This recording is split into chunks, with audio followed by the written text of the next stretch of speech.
Welcome to the Fantasy Thinker. I'm Jared Quartermatch, and today we're going to be doing Reading the Prose number 14. And today I'm going to be doing a little historical fiction, but it ties into fantasy, and you'll see why. We're going to read a short passage from Amitav Ghosh's Sea of Poppies. This is the first in the Ibis trilogy by him, and it takes place in the 1830s, just before the Opium Wars. And so, but the reason I brought this book up, and because the passage that I'm going to read is going to show the how history over time contributed to a lot of name changing, and how name changing was actually a common thing. And I wanted to tie that into some of the name changes we get in fantasy too, because that's using the name changing convention can be confusing sometimes for readers in a fictional work, because you want to keep track of characters in a fictional work. But it is actually very, very realistic, according to history, to change names all the time, and that goes even beyond you know uh, people changing names when they get married. So um, to start off with, let's just give you a little context for this passage that I'm going to be reading for you here. Um, and of course, there's many reasons why people change names over the years. It's not just a singular thing. You could change your name because of a change in status. You can change your name because you want to keep on the down low. You want to be, you want to go incognito, so to speak. Um, you don't want to know. You don't want anybody to know who you are. And you can also change name purely accidental, as you'll see here. So to put this passage in context, let's just read it off here. I'll put it up on the screen here. And it says, later, within the dynasty that claimed its descent from him, many stories would be invented about the surname of the founding ancestor and the reasons why Madao occurred so frequently among his descendants.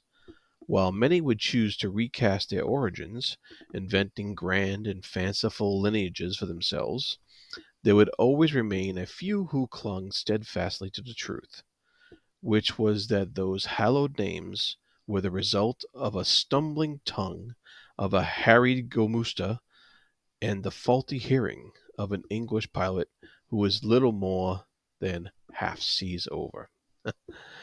So to give a little bit of context to that passage, um, what we had here was two people who were on the run. They were escaping from their former lives. They didn't want to be known, and so it was a male and a female. They were posing as husband and wife, and the when asked for a name, the man didn't want to give his real name, but that came to his head was his father's name. He said Madhu, Madhu, and the person listening to him didn't quite understand what he said, and so the person who was supposed to be writing down his name said Maddow, and so um, the they said yes, that's close enough, and so and then they asked his father's name. Of course, that was the person's father's name, so he had to think of something else, and he gave him his own name, which was Kalua, which is Kalua. Of course, they didn't know how to spell that, so he just wrote down Colver, Culver, and thus this person's name became Madal Culver. Um, and that later leads into the passage you see here. And so that was like a mistaken identity type of name change, where there was a misunderstanding with the language, because the person recording the names was the English pilot, who was you know, a little drunk and hard of hearing. And so that was an example of a name change in historical fiction, which occurred quite frequently. If you think of all the immigrants who came to Ellis Island and they had to change their names, to make them more Americanized, so that they would have hopefully an easier time fitting into society. Right or wrong, that's what happened back then, and that's what the thinking was at the time. And so you see a lot of name changes at Ellis Island, just as an example. I'm sure there've been plenty of others among many other occurrences in nations over the years and over the world. Um, and a different example in history of an actual name change for status purposes was your friend of mine, Genghis Khan, conqueror of the world. Of course, his original name was Temujin, and I hope I'm saying that right. I'm not sure if I am, but um, of course, he was, after he became the leader, he became known as Genghis Khan, as Khan, meaning emperor, ruler, what have you. Um, and so, how does that relate to fantasy? Well, I know in the Malazan Book of the Fallen, especially, there's a lot of um, consternation, I would guess, about how some of the characters' names change, and it's hard to keep track of them and where they are and who they are. But it's just very realistic for that to happen. Um, even the big guy in Malazan, Andamander Rake, is originally was called Anomendaris Puraki or something like that. So of course you can see how that got shortened over the years. He's also known as the Son of Darkness and the Black Lord and all this stuff. So um, names get thrown out there, but also some regular common folks change their name quite frequently in in the Malazan universe. In the beginning of the series, we have Crocus, who eventually changes his name to Cutter when he takes on a different profession. Really, uh, it goes from a thief to an assassin.